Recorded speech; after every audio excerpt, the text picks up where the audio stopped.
Support for Arkansas Week provided by the Arkansas Democrat-Gazette, the Arkansas Times, and Little Rock Public Radio.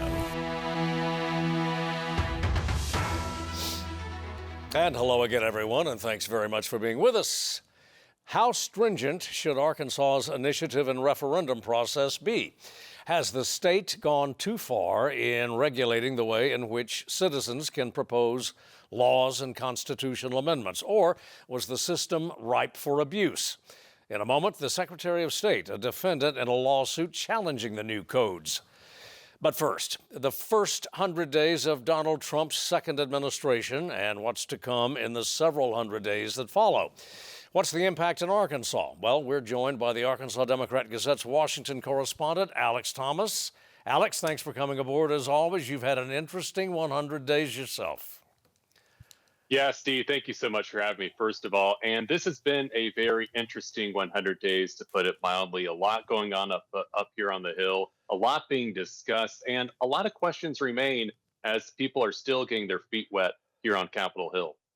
Well, our six have had their feet wet for quite a while now, but it all comes down, almost always it comes down to money, and that's the big, right now anyway, that's the big story in one permutation or another. So let's start with that big, beautiful bill that the administration wants. Where does it stand?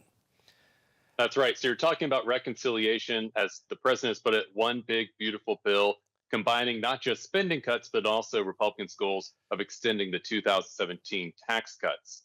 So right now, we are making progress on that in the House of Representatives. On Wednesday, the House Financial Services Committee, led by Representative French Hill, they approved their portion. That is $1 billion less in the deficit. And next week, this coming week, we're going to have two big committees we're watching because of the Arkansans that serve on those committees. The first, House Natural Resources, led by Representative Bruce Westerman.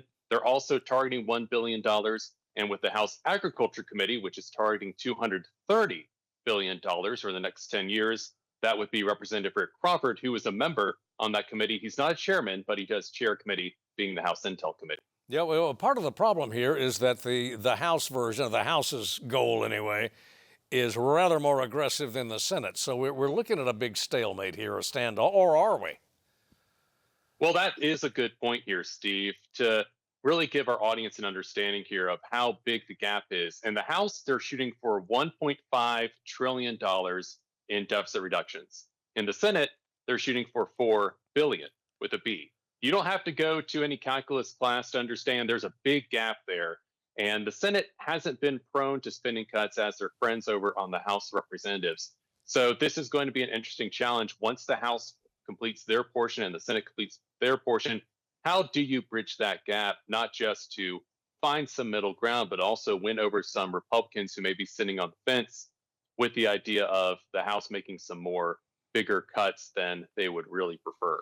Well, the majority, the majorities in both chambers, Republicans control both chambers, albeit fairly narrowly in the House. But are these goals realistic at all when everybody, it seems, in both conferences is behind an extension of the 2017 tax cuts? That becomes the hard part with all this, is how do you combine everything together? So if you just put out an extension of the 2017 tax cuts, you would have some people go, heck yeah, we're going to do that. We're going to make sure this is done. And they could pass that with the Republican majorities that they have. But then you start coupling things like possible spending reductions affecting Medicaid, spending reductions affecting the Supplemental Nutrition Assistance Program, more commonly known as food stamps. That becomes the headaches in this process, because there are some people who will look at those spending reductions and go, well, wait a minute, my constituents benefit from those programs. Those are programs that are deeply rooted in my district. I can't afford to hurt my constituents in that way. That becomes the problem in this process. Now, keep in mind, we don't have to do another CR until September. That's something that gets brought up a lot. Will the government have a shutdown? We don't have to worry about that until the fall. But at the same time, with the way Congress works up here, there's always that fear in the back of your head about, okay, there's a lot of timetables here. Can we actually get things done in a timely manner? Well, let's start with a problem, as you mentioned, of two programs in which virtually every member, I would imagine, on both sides of the Capitol have a stake. And that's, well, let's start with Medicaid, because I can tell you everyone connected with clinical care from from pharmacists to nurses to MD surgeons are on the edge of their seat regarding Medicaid. How can you accomplish these cuts, these deficit reductions, without getting into Medicaid? That would seem to be a crucial question up there. Right, and that's something I asked Representative Steve Womack about before the Easter break, and he straight up told me that the committee that has jurisdiction over Medicaid, the House Energy and Commerce Committee, they're responsible for looking at $880 billion in spending reductions, and again, that's over a 10-year period. But you cannot go and implement $880 billion in deficit reductions without looking at Medicaid. And that's going to be something that a lot of people are not willing to really chase down. They don't want to hurt their constituents. They understand how important it is for their constituents in their states to have Medicaid and Medicaid expansion, especially in a state like Arkansas.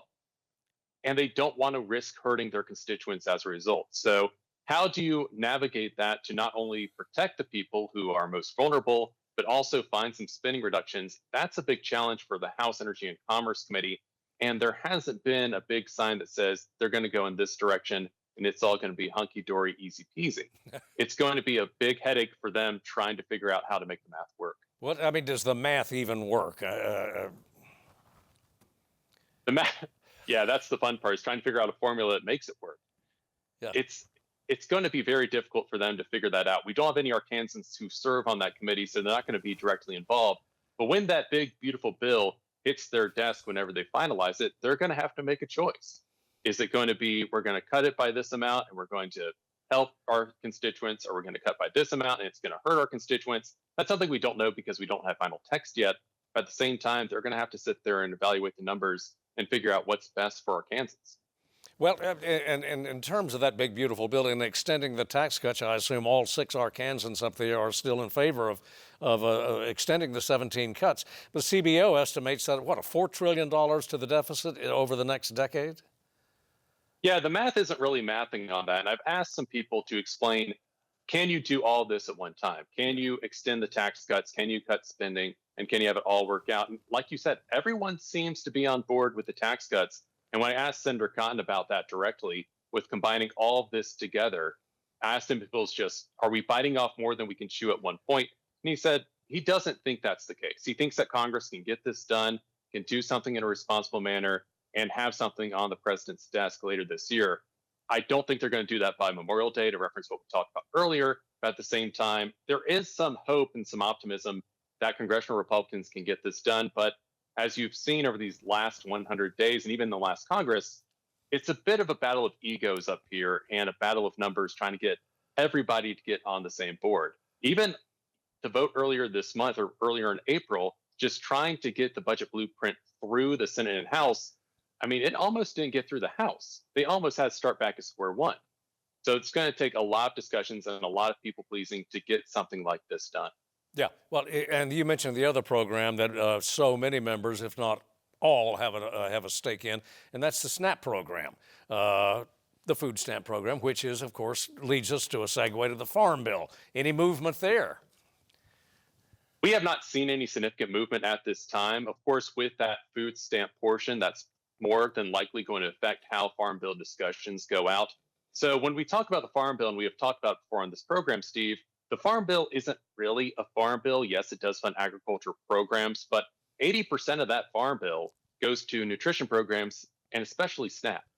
So whatever the House and Senate Agriculture Committees do with SNAP as they go through reconciliation is more than likely going to affect what happens with those Farm Bill discussions. Last year, when they tried to pass a Farm Bill, the easy parts were the other 20% for the most part. Everyone agreed on what to do. They understood the needs that farmers are facing. They're willing to discuss and negotiate and find common ground on those issues. The problem was that nutrition title and the conservation program title. And those were just two different positions that they just weren't able to find common ground on. And that's why we're still operating under a farm bill from 2018. But I mean, Chairman Bozeman of Arkansas, on the Senate Ag side anyway, have you been able to speak with him about it? And is there any moving this ball while we're so absorbed with that big, beautiful bill? Right. So he and I talked about the reconciliation portion of it as it relates to the Farm Bill. And he's optimistic that whatever goes on in reconciliation isn't going to have too much of an impact on the farm bill. And his view of this is the Senate and House members have already done their homework. They've went across the country to talk to people. They've talked to each other over the past 2 years. So they know what needs to get done. It's just actually getting it done. Bozeman is the eternal optimist. And that's a good thing to have up here, especially in a town where it's easy to get pessimistic. It's easy to be down. So Bozeman is really hopeful that they can get this done. Everybody understands the need to get it done. It's just, well, actually getting it done, that's the problem. Yeah, and you've written about this. You've covered this, the debate. It was particularly in committee.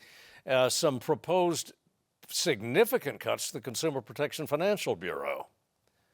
Right. So that has already been one of the early targets of the new Trump administration is the CFPB. And what the House Financial Services Committee has done through their portion of the reconciliation package is cap the budget going from one amount down to 70% of that amount. So you're talking about 30% of what it is currently. Democrats do not like that. This was a bureau that was founded after the Great Recession of 2008. They see this program, they see this agency as vital in ensuring that agencies or private sector businesses are responsible to their customers and that we don't end up in a similar situation again. But when you only have a 30% budget of what you are originally supposed to have, I mean, that changes how an agency operates. Conservatives have not been a fan of the CFPB. They think that that agency has just overreached its authority. And so they're not too opposed to restricting what the CFPB can do, but their Democratic colleagues definitely not fans of that idea. Yeah, and let's go to foreign affairs or national security if we can, because two Arkansans are chairing the House and Senate Intel committees, and there seems to be a great deal of confusion in the national security arena about where the administration is headed. Mm-hmm. And so, like you said, the fact that we have Tom Cotton on the Senate side and Rick Crawford on the House side is very unique to Arkansas. I mean, you're talking about two guys from a state with different backgrounds, but at the same time can share a dialogue, have already built a relationship, and they work well together. But like you mentioned, there are some national security concerns regarding the United States and how it funds its operations overseas. Things like what we would call soft power. So things like USAID and things of that nature. During the 2-week recess a few weeks ago, Representative Crawford actually went to the Caribbean and to some of these smaller countries to understand China's influence in the Western Hemisphere. That's been a big focus of his. And he really wants to build those bridges with those countries, really get the United States to have a presence in those countries, to really not just make the United States a major player in the region, but also keep China at bay and make sure the Chinese don't have a way to have influence on the United States and its neighbors. With Senator Cotton, he's definitely been more supportive of the president than a lot of other people were. That's just Senator Cotton's nature. At the same time, though, he's been very supportive of the president, which is not surprising. He's been an ally of the president going back to his first administration 8 years ago. So right now we're looking at our guys and they're on the same path. They're talking to each other, but being in different committees are obviously handling things a little bit different. Yeah, but what's the feedback been from we have the SecDef under the Secretary of Defense and his use of social media or whatever, and then there in the, as we prepare this broadcast, there's word that Mr. Trump is about to dismiss his national security advisor and maybe the number 2 in that department. It's a little unsettling. It is, but they have been very supportive of the Trump administration and people in that administration as well. They haven't pushed back nearly as much as Democratic colleagues have. In fact, I think the word pushback may be a bit too much to even say. They've been very supportive of Trump, very supportive of this administration, and really downplaying some of the concerns that their Democratic colleagues have stated, especially regarding the Signal app controversy a few weeks ago. Is there much room, given the current climate, Alex, up there, for individual members to pursue district-specific matters in terms of legislation? This budget debate, the national security thing, China is the overriding concern. It would appear to be on a national security, and you have Ukraine on top of all that. Mm-hmm. Well, you could find time to make things work, which I hate to say that lawmakers up here can create a 25th hour some days, but some days they manage to do that. Yeah. When we talk about people who come up to DC and how you get legislation passed, I mean, there's been a lot of push on trying to make sure that Arkansans have the right kind of resources. Representative Hill is still adamant about extending flat site in central Arkansas. When it comes to some legislation that we've seen from our guys, they look really hyper specific, but that's because they're Arkansas lawmakers first and foremost. Yeah, they're committee chairs. Yes, they are building national profiles. If you're Senator Khan, you already have a national profile. But at the same time, they're Arkansans first and foremost. So that's been the real priority for them. And that's what we're still going to see in the coming weeks and months of this Congress and this administration. Well, of course, one of Mr. Hill's paramount concerns has been he's been very active on the crypto front and in steering legislation involving that. Is he right? So his House committee has passed the Stable Act. They have passed that, which would give some regulatory overview of what we call stable coins, which are a type of digital asset. Yeah. And they really have a good partnership with what's going on over on the Senate side with Tim Scott, who leads the relevant committee over there. But the weird wrinkle in all of this, Steve, is that they also have to rope in the Senate and House Ag committees because they have jurisdiction over commodities, including digital ones.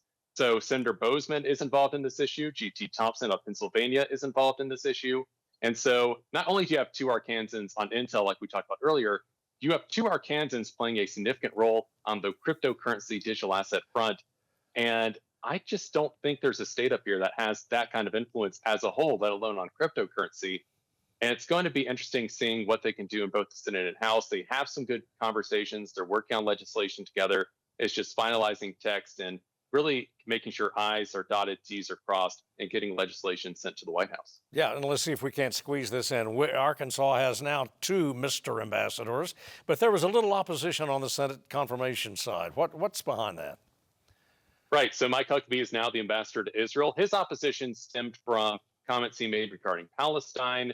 Unsurprisingly, being the staunch supporter of Israel that he is, Ambassador Huckabee has said some things regarding the two-state solution. He's not a supporter of that. And when he was pressed on those issues by the Senate Foreign Relations Committee, he's put his hands up and said, look, those were positions that I have, but that's not going to be how I handle this job. That's going to be something I put behind me. I'm going to go to Israel, go to Jerusalem, and represent the views of the Trump administration.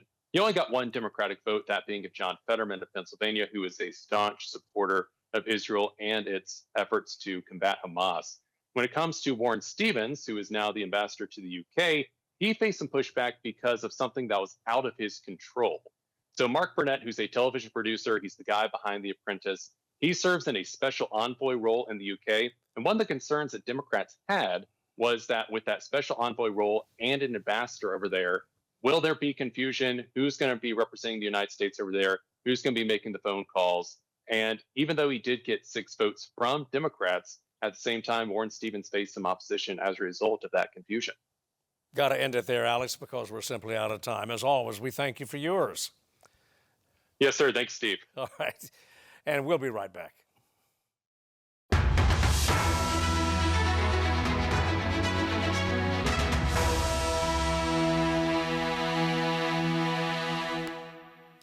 And we are back. Cole Jester served as Governor Sanders' legal aide until January, when he accepted her appointment as interim Arkansas Secretary of State. His predecessor resigned the position to become state treasurer.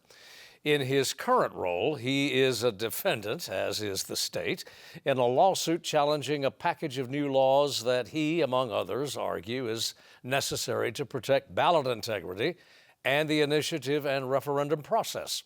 The plaintiffs contend the statutes are unnecessary and are, in reality, designed to suppress grassroots governance. Secretary Cole joins us now. Cole Jester joins us now. Mr. Jester, thanks very much for coming aboard. Absolutely. Thank you for having me. Straight away to the arguments raised by the plaintiffs. This is anti-democratic, and we'll take it from there.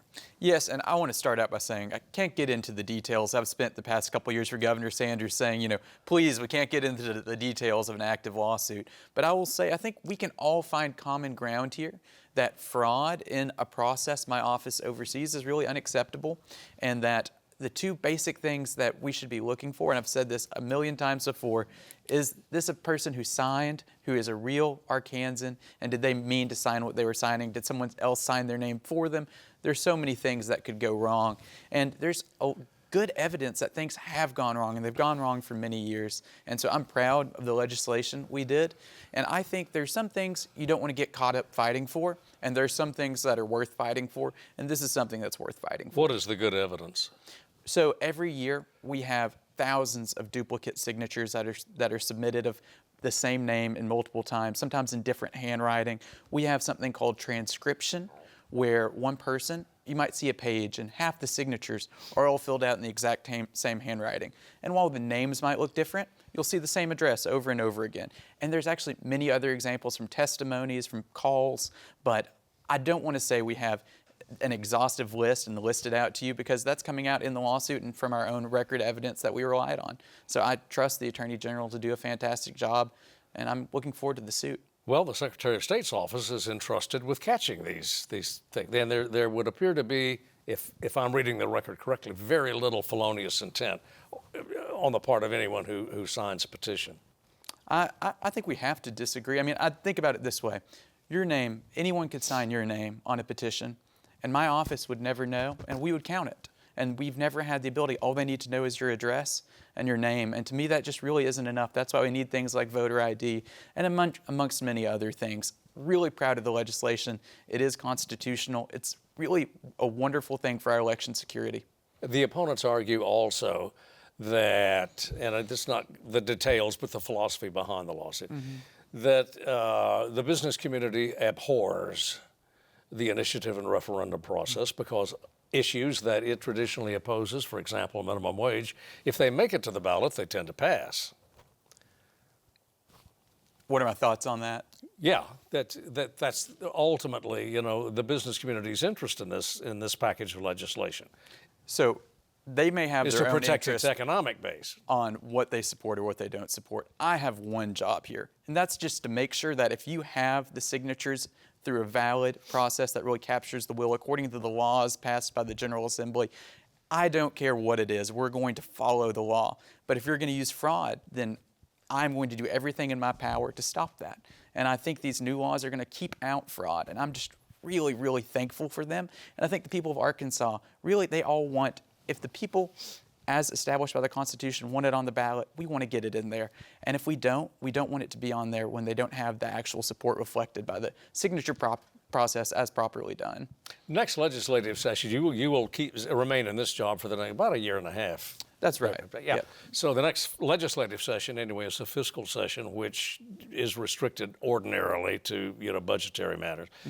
But would you suggest to the governor that would you have a legislative package that you would offer the governor that she might include, or that the General Assembly might vote to accept for consideration? The fiscal session, I really think, should be about fiscal things. And we have plenty on our plate that's going to come up with, we have an appropriation. Every single employee in our state government is appropriated for.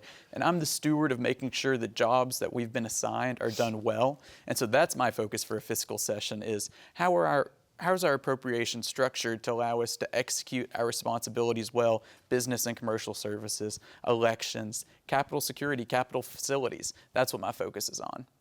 And you are also the steward of the Capitol campus. Yes, Capitol sir. grounds, right? Absolutely. Yeah, and there are a couple. We have yet another legislatively approved monument for the unborn. There is some talk about a memorial for the former the late Governor Footsy Brett, Lieutenant Governor Footsy Brett. Where does that stand? The latter, anyway, the Governor Britt's. Right. So the appropriation basically gave my office kind of the lead in making sure it's done well. So there will be a statute. The law says so. They just need to have the money raised, and then we're going to find a place to put it. It's going to be a bust. I predict no problems. I think it's going to be a smooth process to get it where it needs to go. Aesthetically, though, no matter the merits of Governor Britt's spectacular life or the unborn amendment, whatever the ideology, whatever the politics, whatever the philosophy behind it, is the Capitol campus, in your estimation, getting a little crowded? That's a great question. I think, for example, on the Footsy Britt statue, we actually have a wonderful place to put it next to another well-known lieutenant governor, when there's kind of not symmetry now, and we can have symmetry. Of course, the reality is we can't have a statute for everything that is wonderful, good, or praiseworthy. It's one building and we have to maintain it. I don't think we're there yet, but I think in any new legislation about statues, monuments, and such, we have to keep in mind this Capitol is going to be here for hundreds and hundreds of years, and we don't know what's going to happen in our country. And there may be something extraordinary that we do need space for in the future, and we would hate to be in a situation where we couldn't do it because it was too crowded. I think I'm hearing you say, can we slow down a little bit after this one, after this? It depends what it's for. It's hard to, without the issue at hand, it's kind of hard to make that call. But I would say if you're not considering space, you should always consider space. Now, you are one of three, you're the latest of three candidates to announce for land commissioner. You cannot seek re-election as Secretary of State, having been appointed to that position. Why do you want to be land commissioner? The land commissioner is a wonderful office. I mean, thinking on one side, you have this really good government core of getting properties that have been claimed by the state and selling them efficiently and getting people back their money, keeping the state what it's owed. And then you have kind of this policy-driven side of you approve every lease, whether it's for natural gas, whether it's for bromine, whether it's for oil on state lands. And then you have a stewardship piece. Our rivers, our navigable waterways, when they're being dredged, whether it's for sand or for gravel, you're trying to maintain just the ability of that for commerce to be used. And I think when you add all that together, you have a varied job that is a wonderful opportunity to benefit this state. Well, you call it a policy position, but it's really a performance job, isn't it? I mean, much of it involves simply just bookkeeping. I think that is the absolute core, and you have to do that well, or even what you try to do from a policy front isn't going to work out. Thanks very much for coming aboard. Will you come back? Absolutely, sure. All right. Cole Jester, thanks very much. Thank you. I appreciate it. Of course. Yep. Glad to be here. That does it for us for this week. As always, we thank you for joining us, and we'll see you next week.